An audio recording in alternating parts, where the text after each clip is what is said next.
What's going on, everyone? Welcome to another edition of Poppet's Corner. And today is a doozy. I'm looking forward to this specific one just because I was there when it was happening, and I'm still here after it has happened. But of course, before we get into this specific topic at hand, which we will tell you about, I want to welcome my good buddy, Mr. Shannon Fry, Avenger of Blood. How you doing today, sir? Thanks so much for coming on and hanging. Yeah, I'm good. Thank you for having me again, man. Always a good time. Always a pleasure, my man. So why don't you explain kind of what's going on with this specific episode for the listeners and watchers of this? Yeah, so we decided to list our top 5 debut new wave of thrash metal albums, debut albums.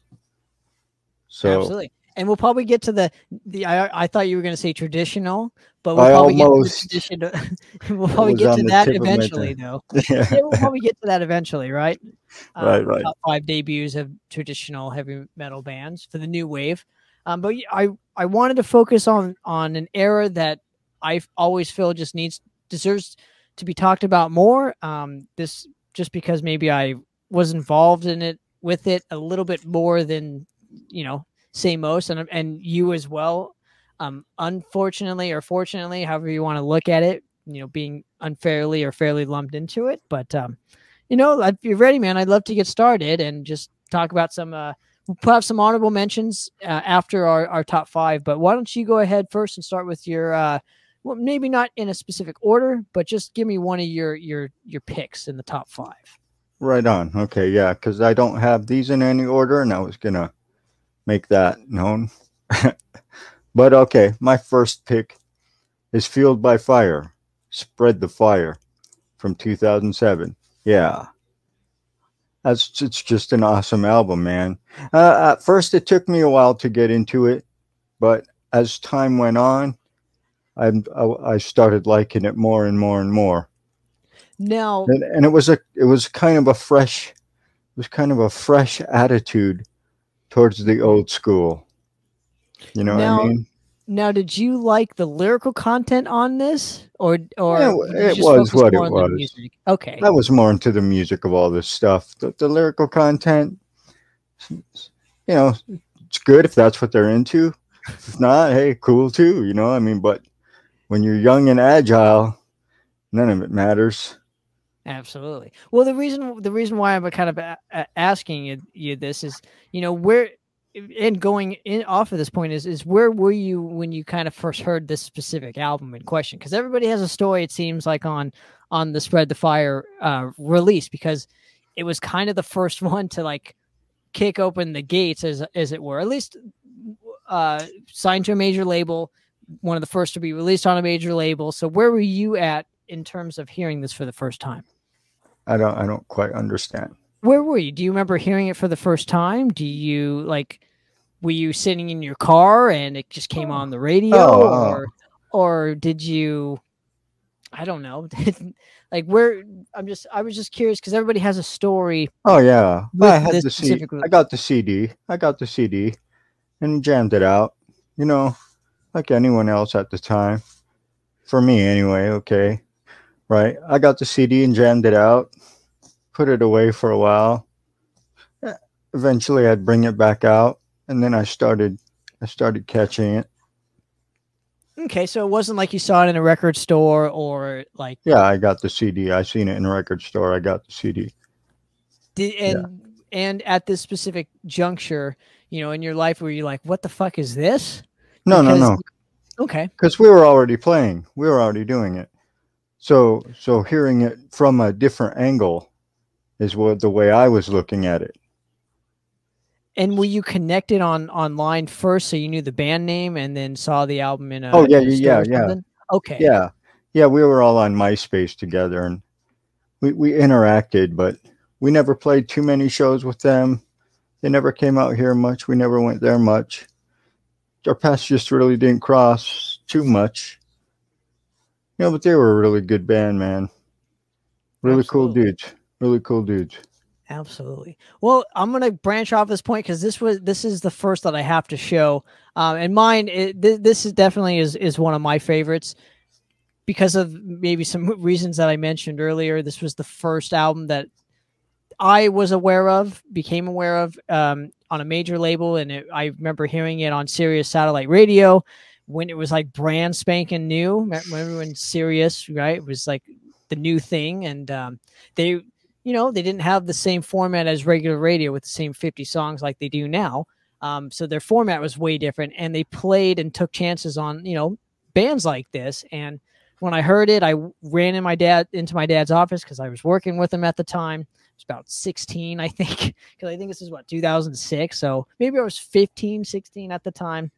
Anyway, I digress. Went in there and I was like, holy shit, these guys they're from LA. Like they're, like we can go see them at any time, and they're playing them on Sirius. So I just thought that was like the coolest thing to me. So anyway, with that in mind, it was like, this brings back a lot of good memories for me, and I just love the album so much. So there you go. That's my first choice. Right on. So my next choice is a band named Head On Collision from St. Louis, Missouri. They released an album in 2008 called Ritual of Sacrifice. It was on the label called Beer City Records. It's kind of ironic, beer. So, but anyway, thrash beer. Get it? But anyway.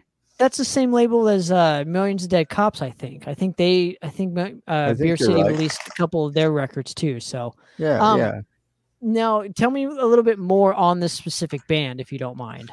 Okay. When I got to know them, they were a 3-piece band, and they were a lot like an American version of Sodom, I guess. Very Sodom-esque. But they were really it was fast, it was catchy, it was very catchy. The guitarist, Pat McCauley was his name, played guitar and did the vocals, and then they had a drummer and a bass player. But man, they were just right. They were just perfect to me. They were at the right place at the right time. And they were amazing. But yeah, basically there was kind of a Bay Area tinge about it, kind of like an Exodus, but more along the lines of Sodom and Tankard, I guess, kind of intertwined between those three. Yeah, it was really cool, very heavy, really catchy, a lot of groove and beats. I like it. I like it. So, were you friends with these guys, or did you just kind of hear? Okay, cool. So there's a connection. I met the singer guitarist at one of the festivals we played in Minneapolis. He was there as a fan, like we all were really. But anyway, I met him there, and we started talking, and he was telling me about the band. And the next year, he was playing at that festival as well. So I got to witness it live too, and it was well worth it. They should have been more known than they are, but they didn't really have a lot of publicity and stuff at the time. Well, did they release a lot of records, or was it just like a one and done kind of deal? This was a one and done. Yeah, it was a one and done. But they're not really broken up. It doesn't say that they've split up, and I haven't talked to the guy in a while. So maybe they're still around, but it's just this one album. But it is a debut album, True, a one and done. Yeah. Very cool, man. Very cool. So I'm going to take us on a little journey here, if you don't mind, for my next pick. Real quick story. I know I love telling stories on here. It's just so much fun.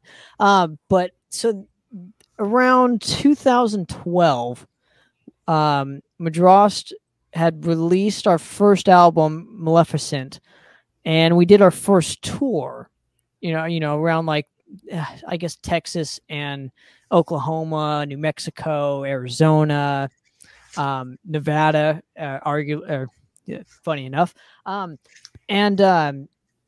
So beforehand, our bassist at the time was from Texas. His name was Mark, and he knew these guys. Of course, now I can say the band name. The band is called Incinerator, and the album is called Stalagmite of Ice, which is kind of funny. It came out 10 years ago this year. So, so they knew each other. He showed me this specific band, and I was like, this is fucking awesome, right?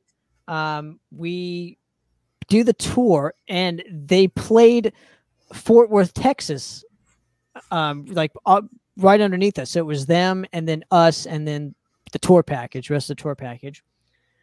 And beforehand, I was like, dude, can you please play Sabretooth? Because it's like my favorite song from this album. It fucking rules. It's the total.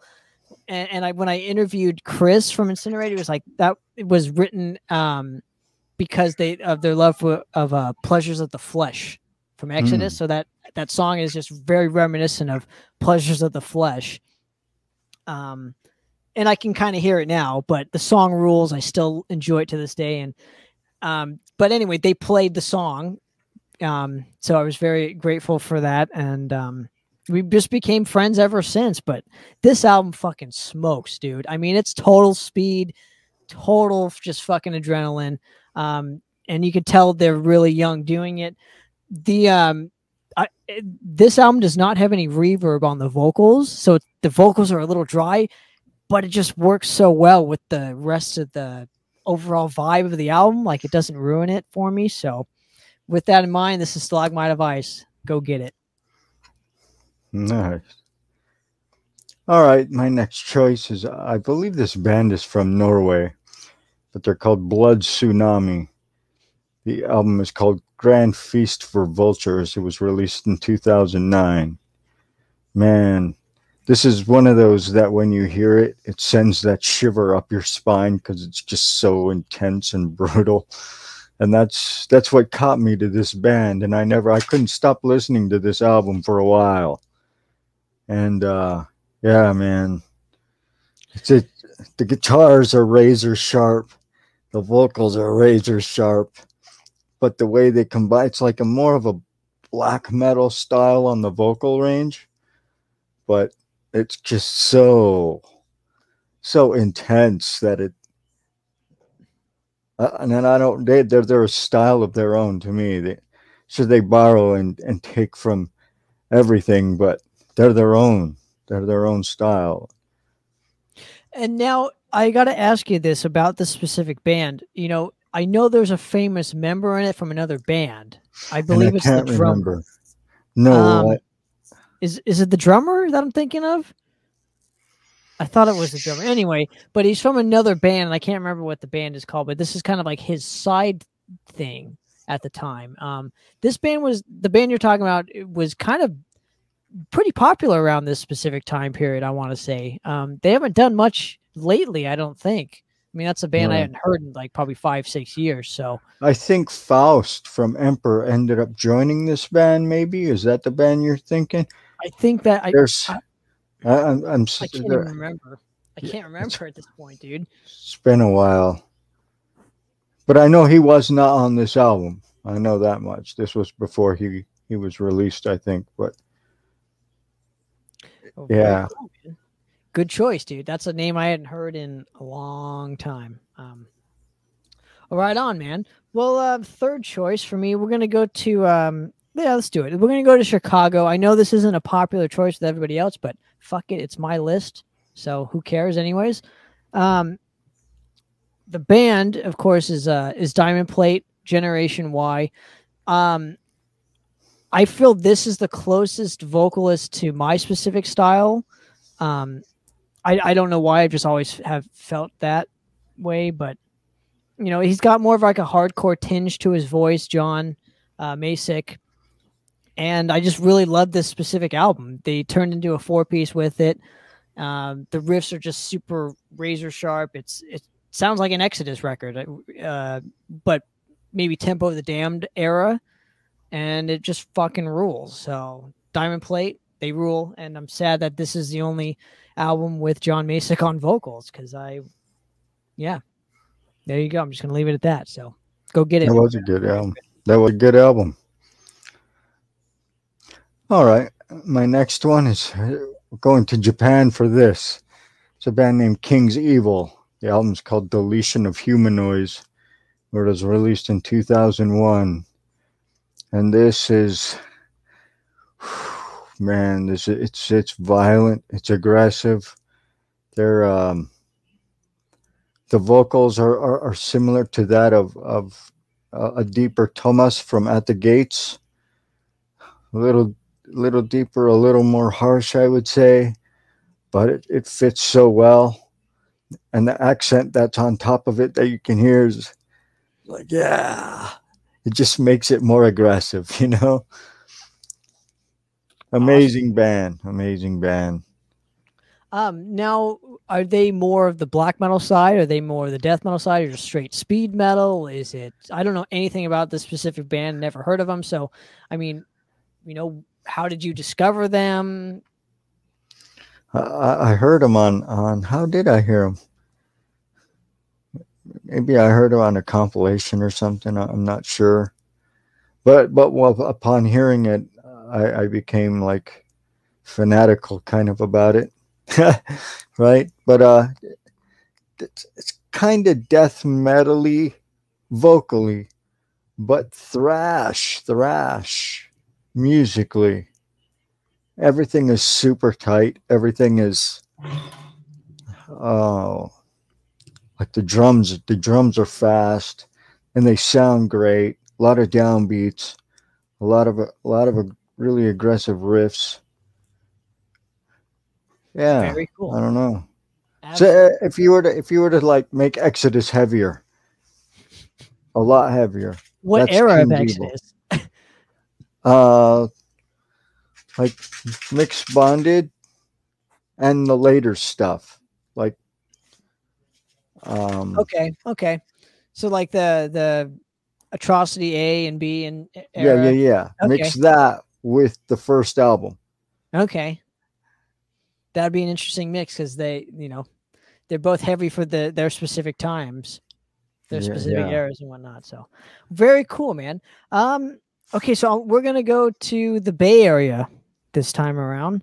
This is probably my only Bay Area pick, but I just love it so much. This is one of those bands that they have the band name, song title, and album title all the same, like a metal church. You know, this is Fog of War. I just absolutely love this. This is the debut album with Fog of War. If you can see it right there. All right, there you go. Super speedy. It's just totally thrash. I think even the inside of this, which I will show, because it's just so goofy. You know, I don't know why bands did this at the time, but if you could see, it's a pizza, right? Like, so there's the tray for it. It's like, it's just so goofy, but it's a great record. If you can find it, I highly recommend this. The title track alone, the first song, it's just awesome. It'll just wake you up, right? Right on. That's the funniest thing I've ever seen. I didn't even know that about that album, the pizza. That's funny. All right. Well, my next pick is a band called War Beast from Texas. Their first album was called Crush the Enemy, released in 2010. This one featured members of Rigor Mortis, Bruce Corbett on vocals, rest in peace, and one of the guys from Gamma Side. They started off as more of an all-star thrash band to raise money for one of their friends, and it turned into a different animal altogether. And they were signed to Phil Anselmo's label, Housecore Records. Right. So that's a little background on them, but musically, it's just great, just southern thrash, you know. There's the groove, that Texas groove about it, but there's that anger that Texans have. Everything about it screams Texas. But it's oh man, it's so good. It's just so good. That is a great record. Yeah. I'm sad that he was always one of my favorite vocalists in thrash metal in general. Was Bruce. Yeah. Super unique, dude. And Rigor Yeah. Mortis to me to this day, that debut album rules. Yeah. Like one of the Yeah. best all time ever. And he was proud of this too. He was so proud of this album, Bruce was, because this was his chance to come back again as a vocalist, because he wasn't in rigor mortis anymore, and his other projects he was doing wasn't working out, and he got this going, and just this turned into his baby. They released several great albums even after that. Oh yeah. Until his untimely passing. Dude, but even then, Rigor Mortis fucking released a great fucking album in the tens as well. I loved that.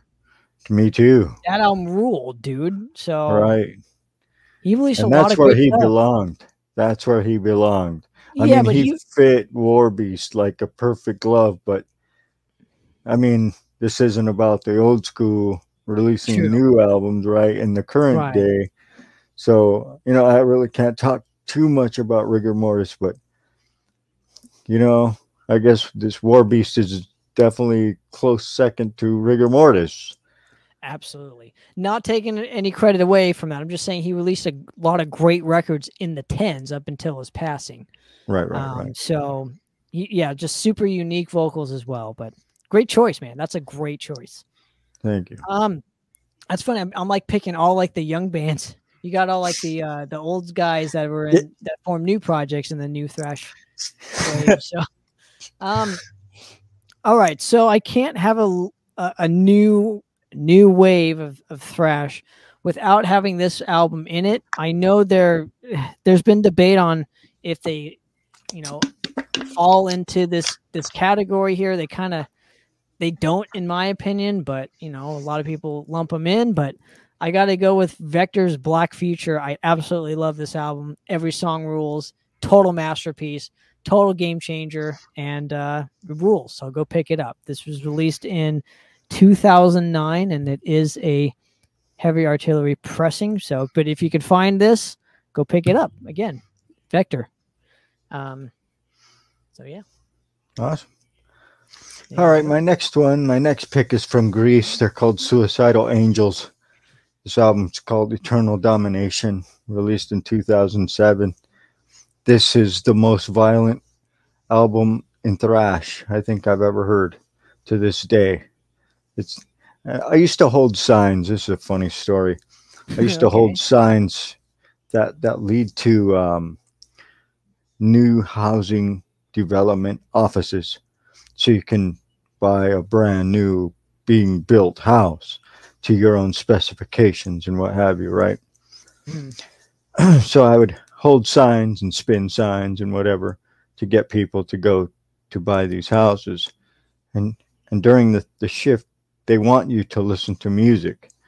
So I would listen to the Suicidal Angels album on repeat, because it was so fast and so aggressive, and it just keeps you awake, keeps you spinning that sign. So that's my story behind it. But yeah, man, violent, extremely violent. The vocals are of the black metal nature. They're young dudes though, but razor sharp vocals, razor sharp riffs. Some of it does kind of sound samey after a while, but once you get past that doesn't even matter, man. This stuff's just so good. Absolutely, man. Well, dude, so before we get out of here, I have a lot of honorable mentions that I couldn't put in my top. So I'm just going to start showing them off and kind of giving some history on, you know, other types of compilations that were kind of put out during this era, and hopefully you can have some insight on it as well. But if you don't mind, I'd like to share a couple of these and hopefully educate some people on some more releases to check out from this era. But those are all great picks, man. One pick that I want that I don't physically own is a band called National Suicide, and the album is called The Ode to the Family. Fucking rules, dude. That album is just epic. They sound like Overkill. The vocalist sounds like Bobby Blitz. Yeah, he does. So anyway, so here are my honorable mentions. I literally just got this like 4 or 5 days ago. Really enjoying this. This is Avenger of Blood's first album. This might be my favorite of your guys' career so far.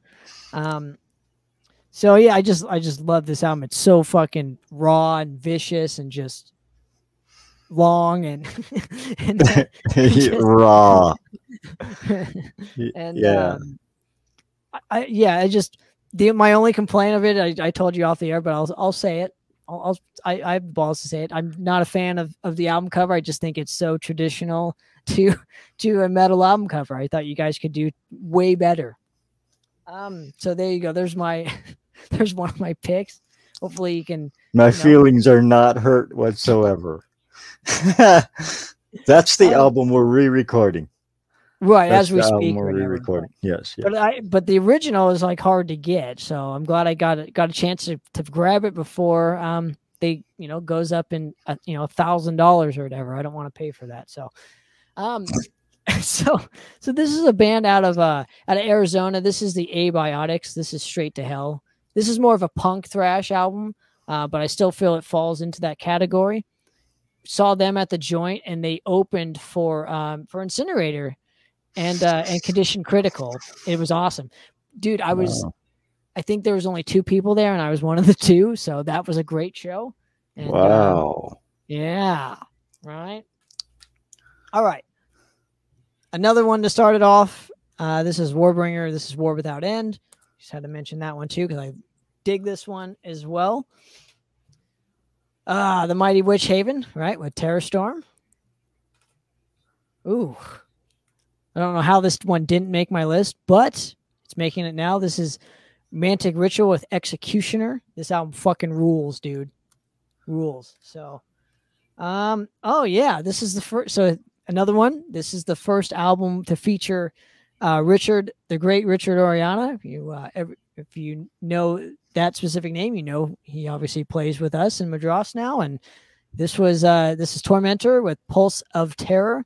Really dig this record. It's got a lot of like, oh, that riff was from so-and-so, that riff was from so-and-so, but it's just so youth injected that it doesn't even matter. I just really enjoy it for what it is.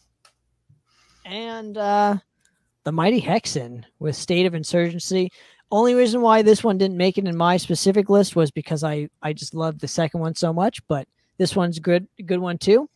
So there you go. Those are my honorable mentions, and now I got a lot of shit to show, so bear with me. Cool. So this is a compilation that Earache put out. This is Thrashing Like a Maniac. And remember when I told you about Fog of War? Well, this one has the same thing. I don't know what it was about pizza and everything else, but there you go. Right, capitalize on the pizza, Thrash. It's because of the age, right? Well, this is Speed Kills. This features a lot of bands that we know and possibly play in, right? Warbringer, Toxic Holocaust, Enforcer. Although Enforcer, I put more of a speed metal kind of band, but traditional heavy metal. Yeah. Well, it's called Speed Kills for a reason, but obviously Avenger of Blood and Merciless Death. So there you go. I like the 2 songs that we did on that. Me too. Some of my favorites like them. You ever did. I think so too. Except the guitar tone wasn't right. That's the only thing I'm gonna say. Guitar tone wasn't right, but that's my own opinion. The songs themselves are bitch and ass.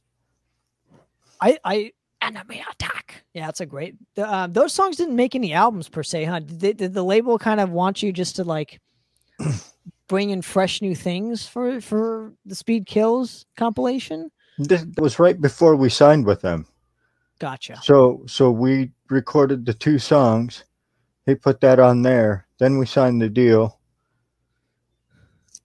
Then that was we signed the deal.